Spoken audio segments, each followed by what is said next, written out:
이어서 보겠습니다. 430페이지 보시면 자 12 주택단지 뭐 다음에 보겠습니다. 다음에 볼게요. 자 그 13번 부대와 복리 있죠. 이거 중요합니다. 부대시설, 복리시설.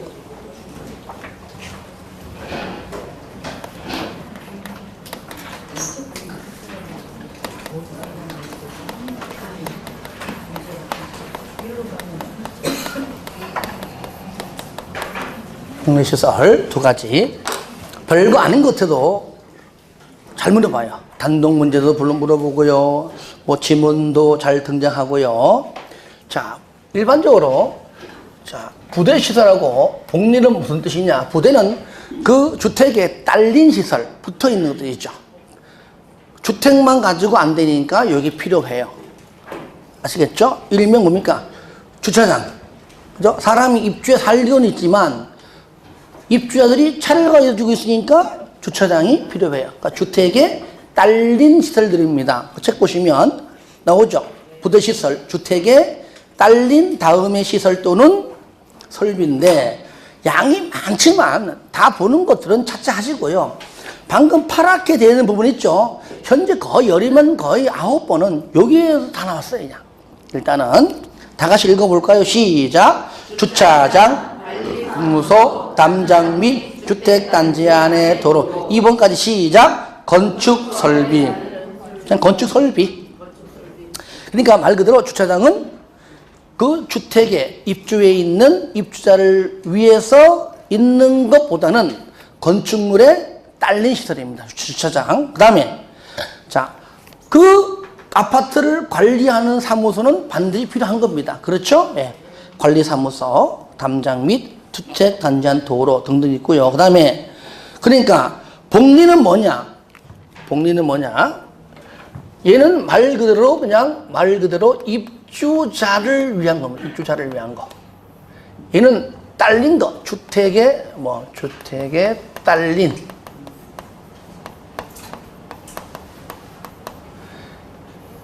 순수하게 입주자를 위한 시설입니다. 복리니까요. 어린이 놀이터. 그렇죠? 네, 거기 입주자를 위한 우리 이제 어린아이들이 놀 수 있는 어린이 놀이터.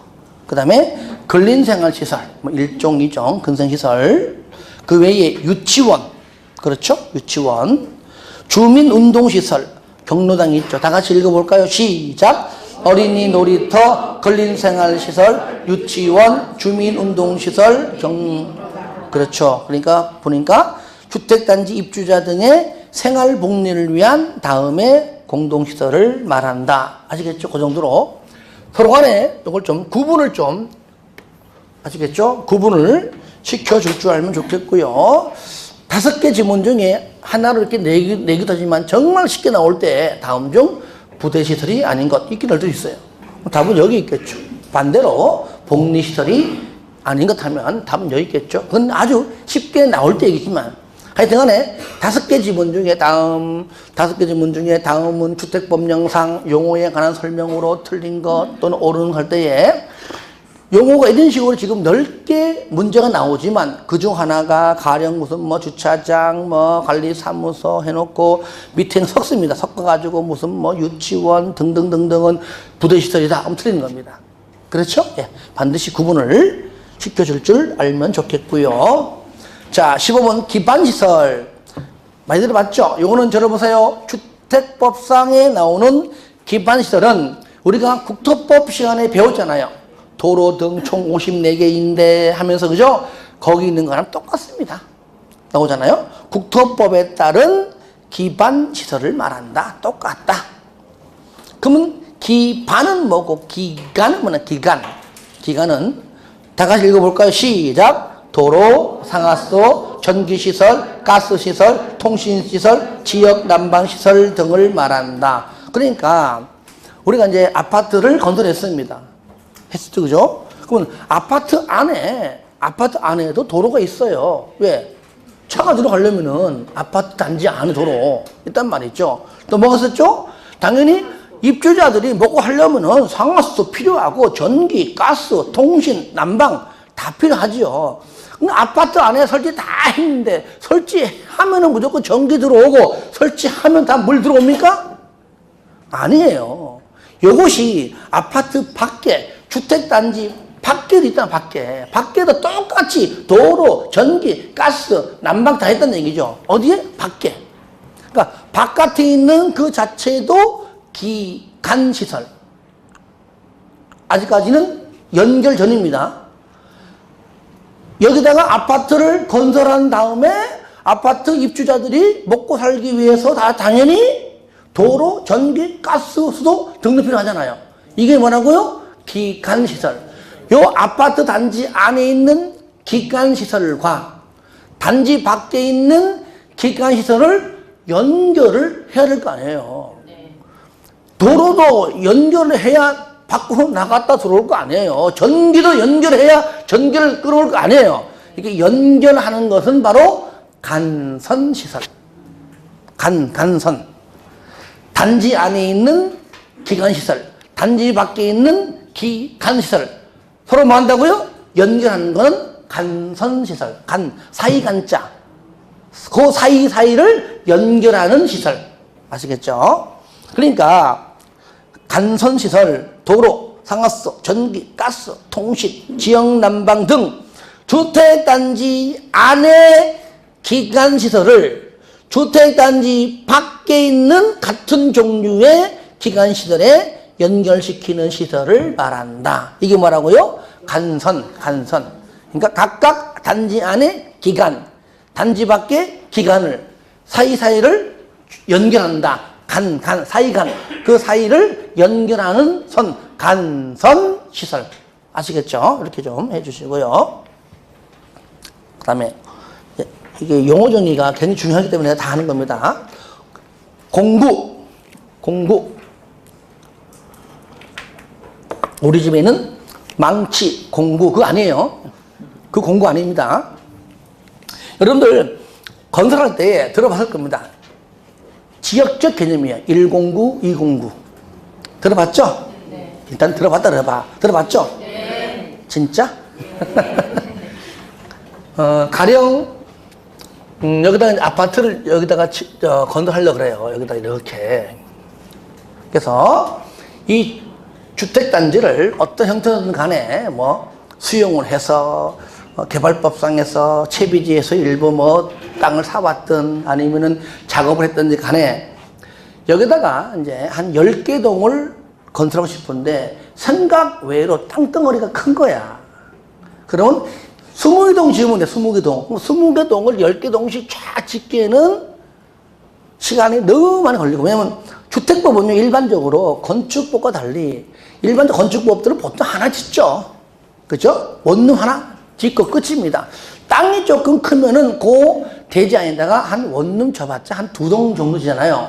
그러면 일반 건축업체들은 A동을 먼저 지은 다음에 요거를 임대하고 또는 융자 뽑아가지고 융자 받은 돈 임대료 포함해서 없는 돈 쪼개가지고 B동을 짓는다고요.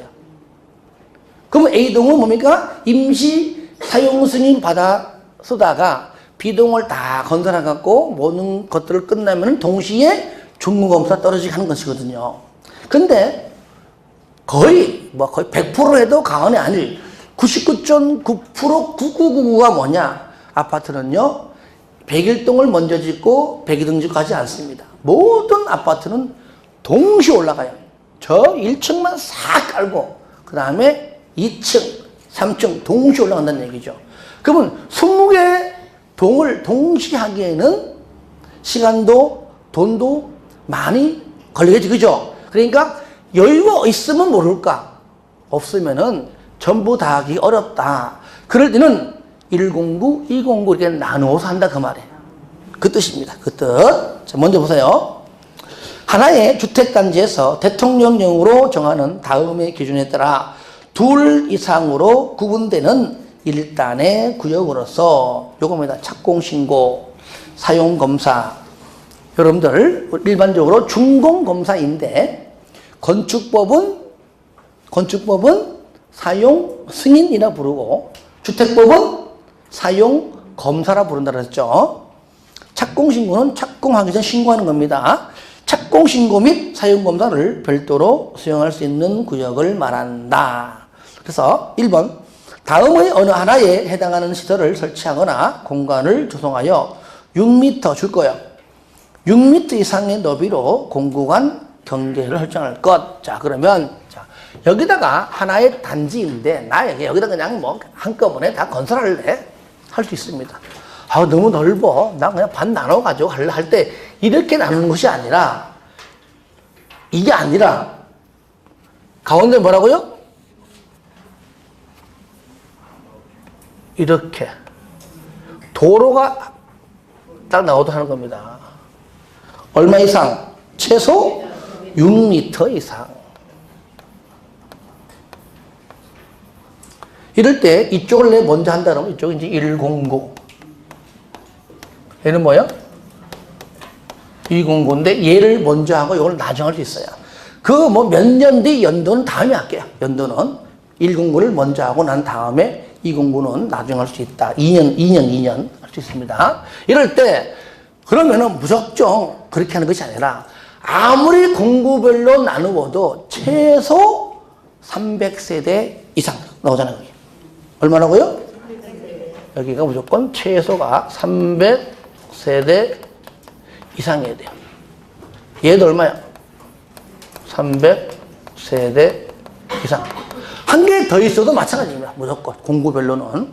그러면 총 세대수는 최소 얼마 이상일까요? 그러면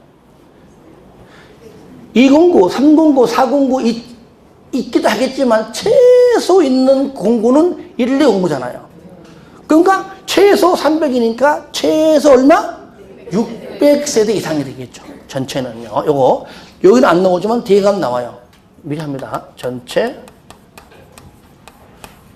600세대 이상이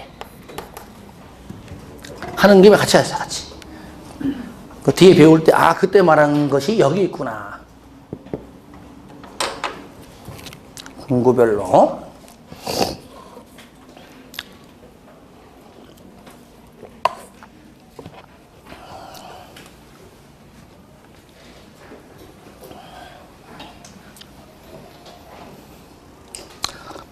자, 그 다음에 19번.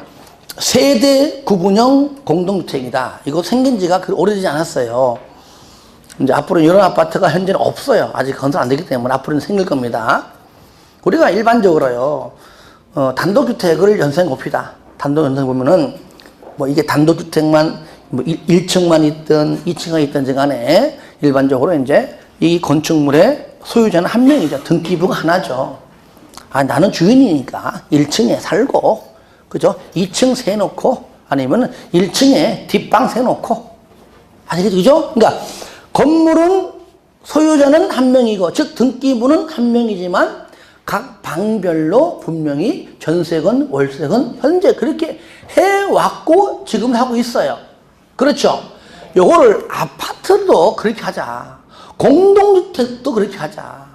일반적으로요, 공동주택은 딱 들어가면은 뭐 30평형대다 그러면은 방 한 3개에다가 거실이기 때문에 그거를 한 사람에게 전세 내지는 월세 내지 그 2가구 이상 내기가 힘들어요.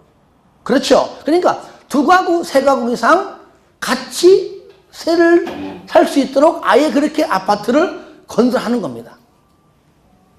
아시겠죠? 네. 그래 만드는 겁니다. 아예. 앞으로 그런 아파트 나올 겁니다. 내 돈 있다. 그러면은 나 안 살아. 그러니까 이 집은 등기부가 하나예요. 그죠? 하나고 내 거야. 물론 나도 살 수 있어요. 나 돈 많아. 근데 혼자 살기 너무 넓어. 왜? 나는 할머니니까. 가령.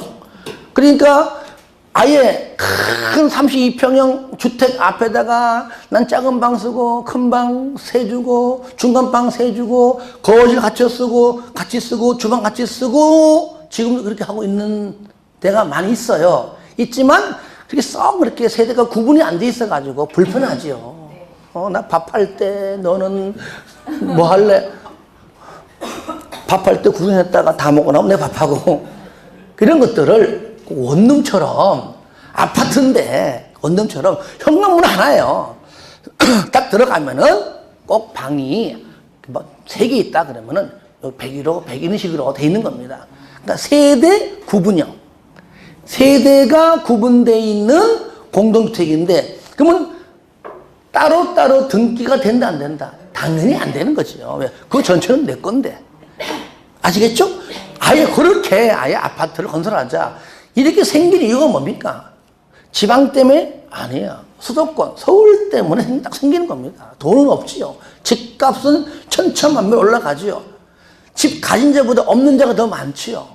새 얻으려고 보니까 나 혼자 살면 되는데, 둘 살면 되는데, 둘이 살 만한 집들을 살자니 그 맞는 집들은 없고, 다 크고. 그죠? 둘만이 살 수 있는 그 평수만 있으면 한 막물 한 3, 4억이면 되는데, 그런 건 없고, 만약에 이러한 주택이 앞으로 생긴다면은 좋겠죠. 그죠? 결국은, 만약에 한 집에 세 가구면은, 그죠? 예, 따로따로 서로 간에 터치하지 않고 살 수 있는 것들이니까, 그걸 말하는 겁니다. 들어보세요. 1번, 공동주택의 주택 내부 공간의 일부를 세대별로 구분하여 생활이 가능한 구조로 하되, 그 구분된 공간의 일부를 뭐라고요? 구분 소유할 수 있어요? 없지요. 그냥 새로 사는 것이지 구분 소유, 즉 등기 등등 할 수는 없다 그 말이에요. 우리가 단독주택에 전체 내 집인데 내가 저 방 살고 건넌방, 옆방, 뒷방, 윗방 전세 놓고 월세 받는다고 구분 소유되는 거 아니잖아요. 그러니까 똑같은 위치입니다. 다만 요거를 단독을 공동으로 바꿀 뿐이지 행태는 똑같은 얘기예요. 그냥 빈 방 몇 개 더 만들어가지고 내가 그냥 세놓겠다. 해놓겠다. 여러분들 지금 서울 가면 일부가 있어요. 나도 뭐 직접 본 건 아니지만 할머니들이 혼자 사시는 아파트나 주택이 의외로 많아요. 그러니까 이분들은 보니까 주로 이제 남편들이 할아버지가 먼저 돌아가시니까 혼자 사시는 거야. 그러니까 굉장히 외로움을 타. 연세도 많으셔. 7, 80대에 보니까 특별하게 어디 뭐 밖에 나가서 이렇게 돌아다니고 갈 수 있는 연세도 아니고 말동무도 없고. 그러니까 그런 데를 시에서 또는 구에서 이렇게 대학생들 대상으로 해가지고 연결시켜 줍니다. 그러니까 보통 한 명에서 두 명이죠. 할머니 원하면은. 그래가지고 그냥 할머니 월세도 좀 저렴하게. 왜냐면 모든 것들은 그 행정청에서 이렇게 해주니까 아무나 안 하겠죠. 그죠? 그래가지고 학생들도 좀 저렴하게. 할머니도 그냥 빈 방 있느니 수익도 있지만 좀 적적하지 않게. 우리 할머니도 더 잘한다면 내 손주처럼 해준대요. 그래서 이러한 개념들이 이제 몇 년 전부터 있다 보니까 이러한 법률들이 좀 나오게 된 배경이 아닌가 싶은 생각이 들어요. 그런 것들. 네. 그래서 그 내용들이 있고요. 그래서 1번, 2번, 3번, 4번 등등 읽어주시고요. 그래서 2번 보시면 세대 구분형 공동주택의 건설과 관련하여 주택 건설 기준 등을 적용하는 경우 세대 구분형 공동주택의 세대수는 그 구분된 공간에 세대수와 관계없이 뭐라고요? 하나의 세대를 한다. 이 말이 뭡니까? 하나의 세대를 한다는 얘기는 말 그대로 1번과 같은 말이죠. 그 방별로 구분 소유할 수가 없다는 말과 같은 편입니다. 근데 시험에 구분 소유할 수가 있다. 이렇게 나와요, 시험에. 그런 것들 주의하시기 바랍니다. 그 다음에 여러분들이 이제 많이 봐왔던 도시형 생활주택. 많이 들어봤죠, 그죠? 도시형 생활주택. 도시형 생활주택이 뭐냐? 이것도 항상 부동산은요, 이게 수도권에서 출발해서 나오는 겁니다. 특히 이제 강남에서 출발해서 강남 잡겠다고 나온 정책이 서울 정책이 되고 서울 정책이 수도권 정책이 되고 그게 전국 정책이 되는 경우가 좀 많이 있어요. 근데 서로 안 맞죠. 맞긴 안 맞죠. 그러니까 서울에서 수도권에서 벌써 막 뒤집고 행해지고 막 다 했던 것들이 한 1년 지나야 지방에서 하고 있어. 지방에서. 그런 경우 있어요. 그거 보시면 자 먼저 도시형이다. 도시형이다. 도시형 생활주택이다. 이래 일단 보시면 돼요. 저를 보세요. 일단 하나만 예를 들어볼게요. 우리가 서울도, 광명도 분명히 원룸이 있을 겁니다. 그죠? 원룸은 또 원룸끼리 몰려있잖아요. 결코 수도권의 원룸이 싸진 않아요. 그렇죠? 보통 일반적으로 물어볼게요. 내가 모르니까. 보통 한 10여 평 일반적으로 사는 원룸이 들어간다면은 보통 보증금 1000이면 월 한 40에서 4, 50, 60까지.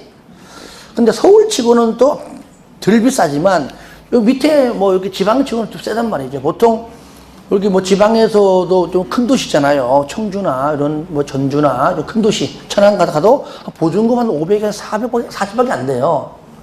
물론 이제 위치에 따라 약간 다르겠지만, 근데 여기도 뭐 천에 40에 60이면은 좀 비싸지만 또 서울 비교하면 더 싸지요.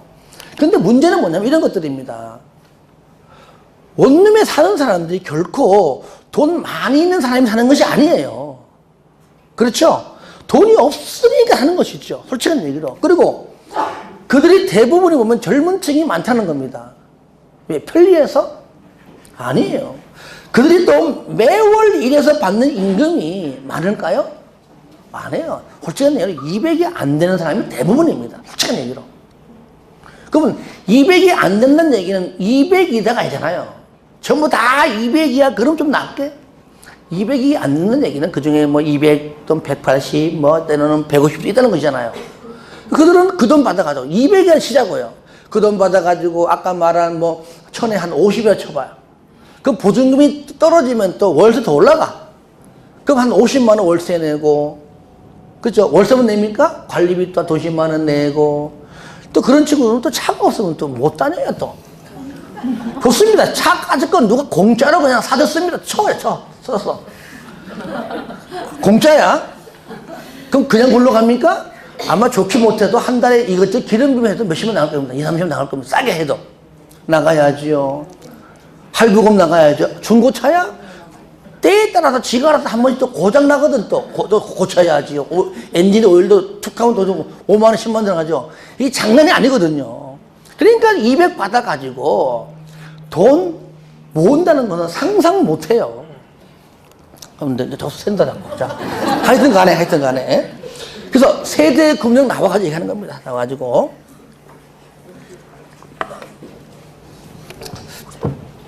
자, 그리고 저를 보세요. 그리고 그 원룸들이 싸고 비싸고 많이 있지만 어쨌든 원룸들이 결코 싼 건 아니다. 지방에서 싼 데 많아요. 오래된 거는요. 내가 저 밑에 강 물어보니까 뭐 월 15만 원짜리 그래요. 뭐 수도권에서는 상상 못 하죠. 솔직한 얘기로. 그러니까 몇 년 전에 생긴 것이 그러면은 이게 뭐냐. 원룸은 원룸인데 아파트를 져서 그 구조를 원룸 구조로 해서 분양해보자 그 얘기예요. 쉽게 말하면 그러니까 겉으로 보기에는 아파트 한 동이야. 길어봐야 한두 동 덜렁 있는데 누가 봐도 아파트인데 현관문 열고 딱 들어가는 순간 원룸하고 똑같아 구조가. 쉽게 말하면 그러면은 아무래면은 수요 공급 원리 때문에 좀 싸게 기존 원룸보다는 좀 저렴하게 분양 내지는 임대가 되지 않을까라고 생긴 게 이거예요. 솔직한 얘기로. 하지만 이것이 아직까지 크게 실효를 100% 본다 소리 못 하겠어요. 결코 싸지 않거든요. 지금 광명 사거리인가 그쪽에 전에 강의할 때 얘기해요. 광명 어디가 있는가 봐. 주택이 있는데 어디인가 모르겠어요. 그때 수강생들 얘기하는 건데 보러 보니까 보증금 1억에 월 80은 그래요. 세금 다 합치면 100 넘어가요. 거기에 시끄러워요. 거기에 거주한 사람들이 대부분 젊은 층이고 받는 월급이 많지 않아요. 월급이 400, 500인 사람이 그런데 안 살아요. 솔직한 얘기로요. 알지, 그죠? 그러니까 거의 200, 250, 200 이하 살기 때문에 그 사람은 거기 한번 들어가잖아요. 10년 뒤에 만나도 그 상황을 벗어나질 못해요. 왜? 모을 수가 없기 때문에. 그리고 그 생활 편리함 때문에 딴 데 가지도 못해요. 옵션 다 있거든요. 그렇기 때문에. 그래서 돈 모으기가 어렵다 그 얘기죠. 젊은 층들이 가면 갈수록 참 안타깝잖아요. 하여튼간에 먼저요. 일단 설명 할게요. 자, 먼저는 도시형이죠. 일단은 300세대 미만이어야 돼요. 얼마요? 300세대 일단 미만이어야 되고요. 그 책 잘 나오고 있잖아요. 그죠? 예. 그 다음에 저를 봐요. 국민 주택 규모여야 돼요. 그래서 줄 거세요. 그러면 국민주택 규모가 뭐죠? 예. 아까 이거 지은 거 보여 안 보여? 보이죠, 그죠? 보여 안 보여? 보이 뭐 보여? 저를 봐요. 국민주택 규모는 아까 원칙 85 이하이지만 최대 얼마까지? 100까지. 하여튼 국민주택 규모하면 일단은 100에 100. 아시겠죠? 원칙 85 이하에 100입니다. 그런데 뒤에 보니까 어느 지역에서 가능합니까? 그렇죠. 그 도시형, 도시 지역에서만 가능해요. 도시 지역에서만. 그러면 도시형 생활주택은 일단은 원칙상 주거전용 면적이 얼마까지 하는 얘기예요? 아니라니까. 85. 왜? 얘 때문에. 요까지만 딱 보면 100까지죠. 그죠? 근데 도시지역이잖아. 도시지역이 아닌 읍면지역이 100이잖아요. 그러니까 얘 때문에 결국 얘는 뭐예요? 85제곱미터 이하까지밖에 안 됨을 알 수 있다 그 말이에요. 알 수 있다. 85 이하까지만 가능합니다.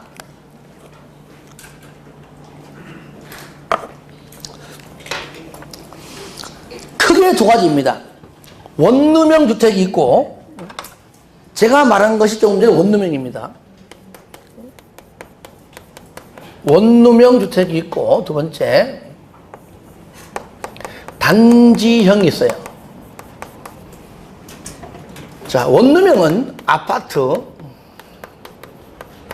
연립, 이게 공동이니까 연립 다세대 다 됩니다.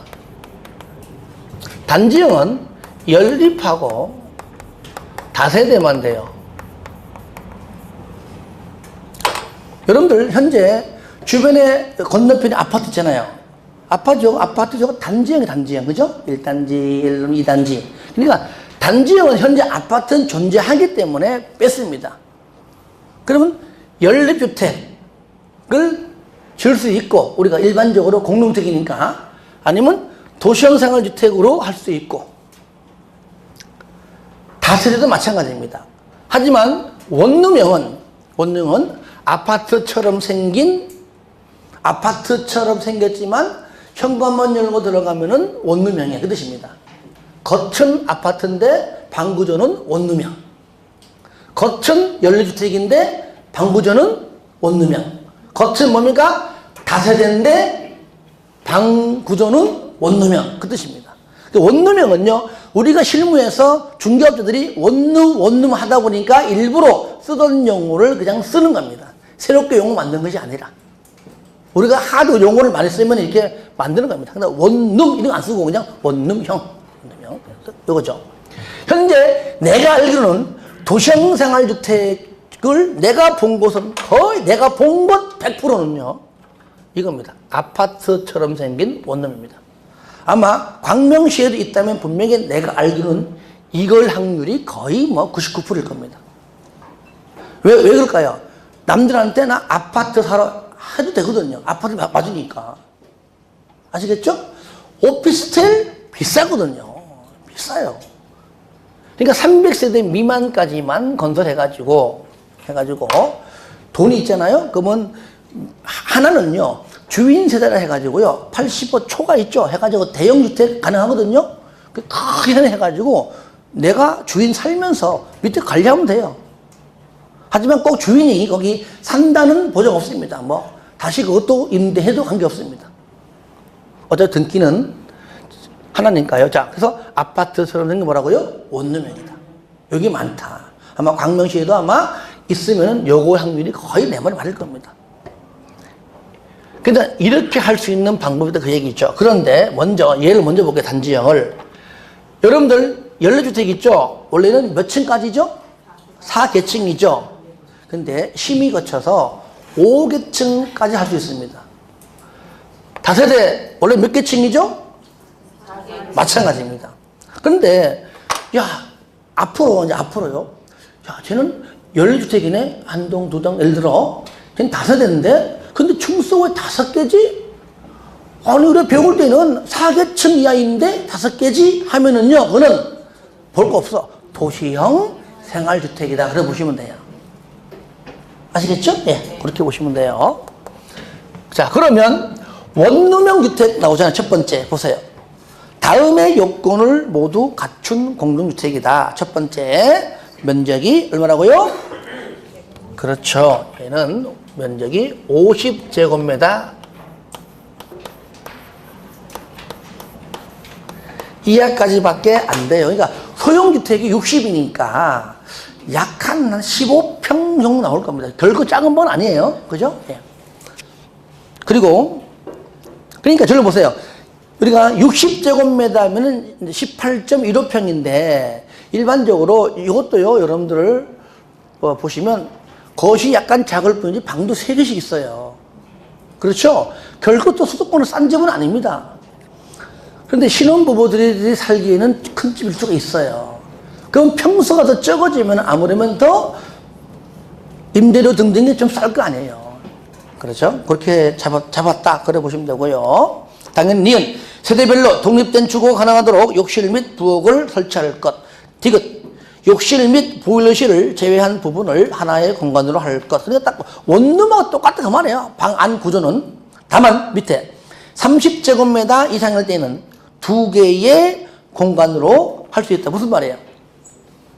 최대 50제곱미터 이하인데 30제곱미터 이상일 때는 투룸으로도 할 수 있다. 그래 보시면 돼요. 투룸으로도.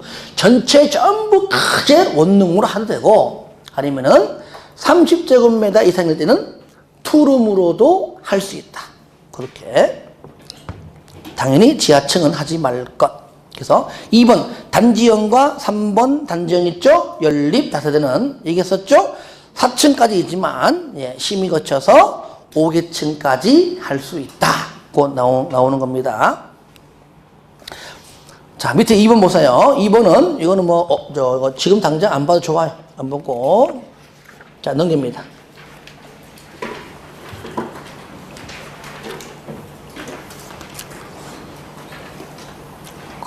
자, 그럼 하나 물어볼게요. 그러면, 방금 원룸형은 분명히 50제곱미터 이하라고 규정되어 있죠? 근데 단지형은 그런 말이 없잖아요.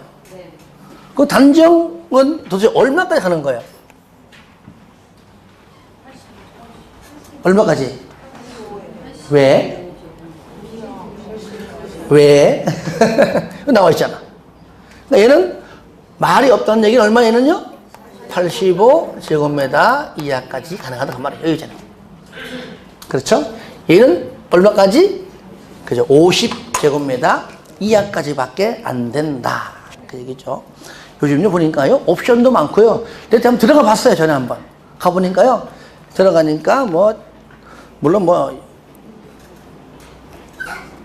이제 모텔, 좋은 모텔과 또 비슷한 해남도 있어요. 보니까 화장실도요 진짜 변기해가지고 참 욕실해가지고 잘 해놨고, 들어가니까 옵션 다 있더라고요. 냉장고, 주방에 냉장고부터 해가지고 전자레인지, 그 다음에 요즘 그 주방에 가스 없이 하는 게 뭐죠?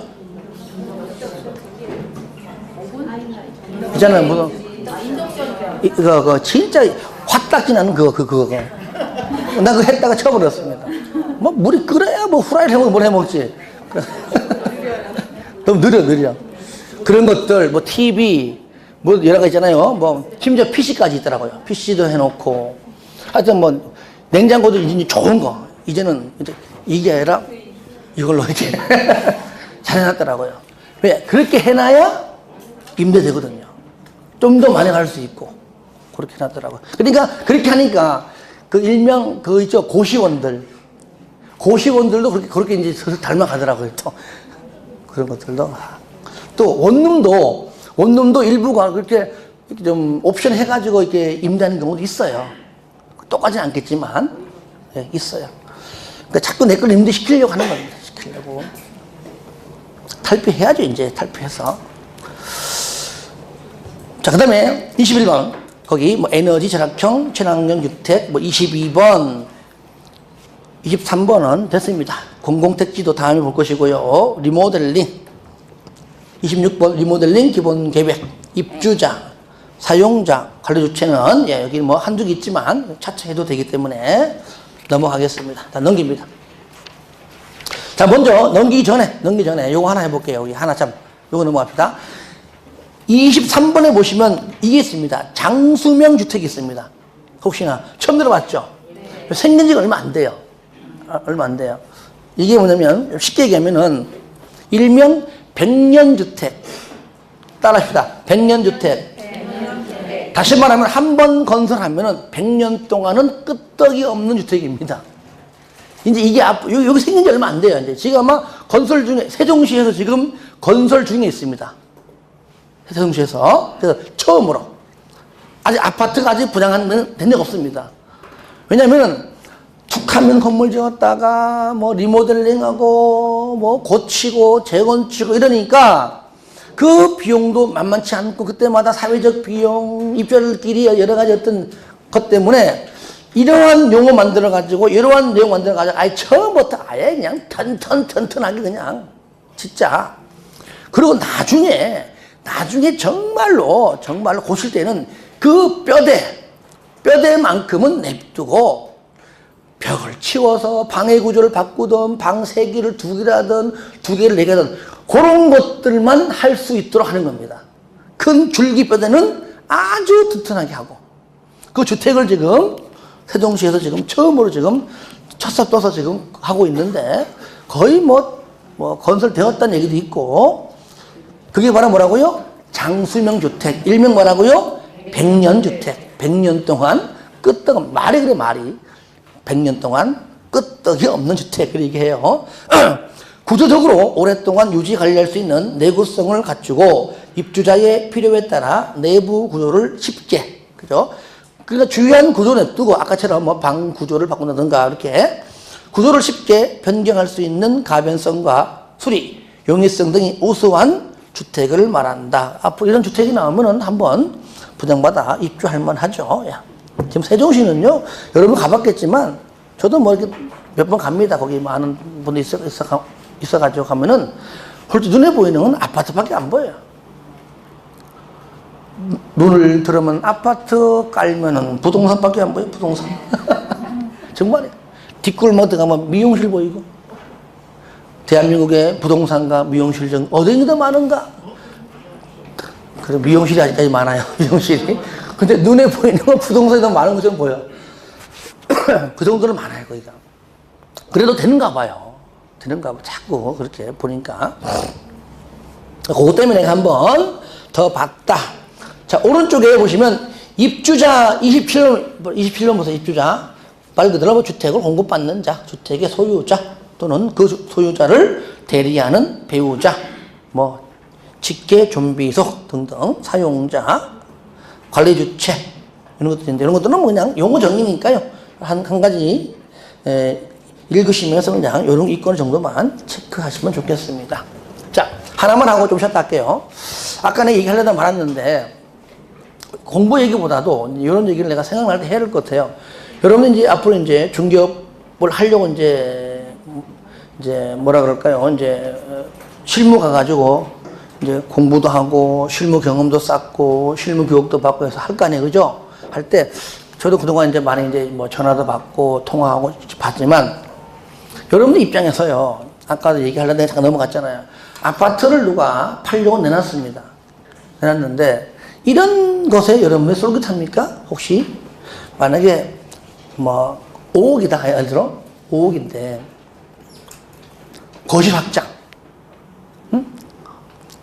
거실이 발코니와 확장, 작은 방 확장, 그죠? 확장 했다면 했음에도 불구하고 돈을 뭐 많이 조금만 더 받는다 내지는 뭐 확장 안 하는 것과 가격이 똑같다 한다면은 여러분 어떻습니까? 그런 주택이 더 낫습니까? 어때요? 응? 그게 나은데 손님들은 이제 그런 거 찾는 분도 있고 또 베란다 없으면 춥다고 있는 것도 있고. 왜냐면 장단점이 있어요. 물론 있는데 이제 베란다가 아니고 발코니. 괜찮아요. 습관적으로 뭐 괜찮습니다. 습관적으로 나오는 거니까. 왜냐하면 저는 이제 강의한 사람으로서 말씀드리고 싶은 거는 가능하면 좋습니다. 진짜 솔직한 얘기로 그런 주택을 사면 안 됩니다. 아파트에서 아파트 건설할 때 왜 발코니와 거실을 왜 막아놨을까요? 그 유리요, 일반 유리 아니라 광화유리입니다. 웬만큼 때려갖고 안 깨져요. 물론 세게 때리면, 세게 안 때려보면 모르겠지만 웬만큼 안 깨지거든요. 그건 때려서 깨지냐 안 깨지냐는 아니라 다 이유가 있어서 한 겁니다. 뭐 때문에 했을까요? 화재. 다시 말하면은 만약에 아래층에서 불이야 하잖아요. 가장 먼저 불길이 들어오는 곳이 어딜까요? 발코니 쪽이요, 주방 쪽이요? 발코니 쪽입니다. 확 들어와요. 확 들어올 때 그 거실과 발코니를 막아주는 그 강화 유리가 최소 15분에서 30분을 막아줘요. 열이 가면 깨지겠지만, 그러니까 대피할 수 있는 시간이 얼마나 있다는 얘기예요. 그게 없잖아요? 들어오잖아요? 사람보다 더 빨라요. 천장으로 붙잖아요? 확 가버리면 저 가버려요. 그럼 떨어지면 바로 죽는 거예요. 그래서 화재사가 나가지고 참사되는 경우를 이렇게 조사하고 하잖아요? 거의 7, 80%가 확장된 집이 대부분이에요. 조심하셔야 됩니다. 그거. 왜냐면 사람이라는 것이 불 안 나면 되지. 물론 안 나면 되지, 당연히. 그 우리가 보험 왜 들어, 보험을. 아, 나 생명보험 들어서 한번 죽어볼까? 그거야, 그러면? 안 그래요. 보험이라는 것은 보험 들었다고 사고 나기 원치 않아요. 보험 들었다고, 그죠? 다치기 원치 않아요. 화재보험 들었다고 불 나기 원치 않는다니까요. 예. 그러니까 보험 성격이잖아요. 그런데 화재를 안 나기를 바라지만 화재 시에 정말 위험해요. 정말 위험해요. 불 붙는 순간 그냥 굉장히 위험해요. 그리고 거실 붙잖아요. 모든 안방 튀어나봤자 밖에 못 나가요. 불길이 벌써 거실에서 나기 때문에. 얼마나 위험한데요. 그러니까 가능하면 여러분들이 아파트를 분양받을 때 확장하지 마세요. 왜냐하면 잘 보세요. 확장하게 되면은 장점은 하나인데 단점은 100개가 넘어요. 솔직히 얘기할게요. 100개라는 얘기는 많다는 걸 내가 과장한 겁니다. 근데 좋은 점은 딱 하나 있어요. 넓게 쓴다. 그거 외에 장점 얘기해봐. 그거를 확장을 해야지 얘네들이 옵션을 파우더룸에 뭐 이런 가구 같은 거를 비대나 그러니까 넓게 쓴다. 그게 다잖아요. 다요, 그래. 넓게 쓴다. 그게 다라니까? 다요. 단점은 너무나 많아요. 내가 몇 가지 얘기해 볼게요. 확장할 때 몇 립으로 됩니까? 아무래도 한 작게는 3, 4천 들어갈 겁니다. 보일러 깔아야죠. 넓으니까 또 겨울에 난방비 더 들어가. 여름에 에어컨 틀어봐요. 전기세 더 들어가요. 뭐 한두 가지 아니야. 화재시 그냥 알아서 죽어. 농담 아닙니다. 화재시 정말 위험해요. 그러니까 아파트를 건설 시 그렇게 하는 이유가 다 있다는 거예요. 두 번째, 작은 방 확장도 하지 마세요. 작은 방을 작은 방을 보면은요, 그건 저쪽, 발코니 쪽이 아니라 주방 쪽이거든요. 일반적으로 보면은. 그거는 발코니보다 얼마 크지도 않아요. 요만큼 있어요. 거의 한 반밖에 안 돼. 그거 왜 일부러 앞에다 했을까요? 작은 방에는 주로 누가 살아요? 애를 떨어지지 말라고 있는 거예요, 거기요. 창문에 올라가는 걸 방지하려고 애들 올라가거든요. 다 이유가 있어요. 그러면 그게 있으면은 거기다가 뭐 짐도 넣어놓고 하다 보면 못 나간단 말이죠. 근데 없다 치자고요. 창문에서 올라가다가 애들도 머리도 얼마나 무거운지 위험하다는 얘기예요. 다 이거 있어요. 그러니까 아파트를 건설할 때 아파트에서 뭐 확장한다 미리 얘기하라 하지만 물론 제 말에 반기 들고 얘기할 사람이 있으면 저는 뭐 그걸 부정하지 않습니다. 좋아하는 분 해요. 하지만 제가 판단하기는 다 이유가 있기 때문에 안 했으면 좋겠다. 그런 아파트를 아예 안 샀으면 좋겠다. 아예 그냥. 근데 저는 그래서 옛날에 그랬어요. 아파트 제일 젊을 때 누가 내놨길래 발코니 확장 가니까 인테리어도 멋지게 해놨어. 딴 데보다 7천만 원이 비싸. 그래서 비싸. 근데 솔직한 얘기로 그 정도 돈 더 들어가요. 내가 보니까 아예 그냥 뭐 싱크대도 좋은 거는 싹 다 바꾸고 주방도 무슨 돌로 해가지고 무슨 진짜 강남은 아닌데 사는 건 강남이야. 그냥 뭐 삐까뻔쩍 해놨어 그냥요. 내가 제시했습니다. 아, 집 좋다. 내가 원하는 조건은 하나다. 해주면 내가 들어갈게 그랬어요. 원상복귀 해라. 원상복귀. 정말이에요. 발코니 원상복귀, 작은 방 원상복귀 하면 내가 그거 살게 그랬어요. 팔까 안 팔까요? 안 팔지. 돈 더 들어갔는데. 저는 그랬어요. 그 정도로 위험합니다. 정말 위험합니다. 화재 나라고 얘기는 아닙니다. 오해하지 마시고. 하지만 화재 시에 정말 위험하다는 거. 요걸 내가 아까 전에 얘기하고 싶었어요. 공부를 떠나가지고. 그런 것이 다 능사가 아니라는 얘기예요. 조금 두세 평 적은 데 살면 뭐 하냐고. 안 살면 어떡하냐고. 살면 되네 그냥. 좀 적으면 어때. 거기서 뭐 뒹굴어 거기서 뭐 하면 뒹굴어 거기서. 그거 살면 되지. 또 하나. 단점 많아요. 애들이 거실에 뛰어놀다가 미끄러졌을 때 정말 위험해요. 그렇죠? 부딪히면은 순간 거기 약해요, 약해. 툭. 위험하단 말이에요. 절대. 특히 하나만 더 할게요. 여러분들 특히 발코니에서 절대 이불 털지 마세요. 그러다가 운명을 달래는 경우를 내가 몇 번 봤습니다. 왠지 압니까? 털잖아요. 털다 보면은 자기도 모르게 세게 털다 보면 이게 놓친단 말이에요. 놓치면은 이불아 잘 가 하면 되는데 못 보내 하다가 같이 가는 거야. 농담 아닙니다. 조심해야 됩니다. 그러면 아예 그냥 근데 또 20층 건물에 15층 하는데 1층 내려가야 너무 멀어 그러면은 이래 보이다 복도에 가가지고 털고 들어오면 되지. 하여튼 농담이고요. 하여튼 조심해야 됩니다. 조심해야 됩니다. 예, 좀 쉬었다가 2장부터 하겠습니다.